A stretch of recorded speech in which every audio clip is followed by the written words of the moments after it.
میں سوال ہے کہ حضرت محمد صلی اللہ علیہ وآلہ وسلم اور حضرت مسیح موعود کے درمیان 1400 ایئرس کا ڈفرینس ہے، تو یہ اسپیسیفک جو 1400 کا ڈفرینس ہے اس کا یہ کیوں ہے؟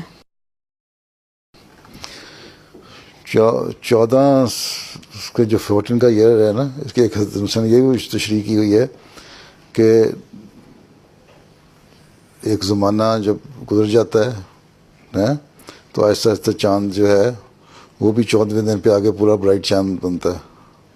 ٹھیک ہے، تو اللہ تعالیٰ جو نبیوں کو بھیجتا ہے وہ بعض دفعہ اس 14ویں صدی کا بھی 14ویں دن کے چاند سے بھی تعلق ہے. تو اس لحاظ سے بھی ایک تمثیلی مثال ہے اس کی کہ یہ کیا کوریلیشن ہے ان کی آپس میں.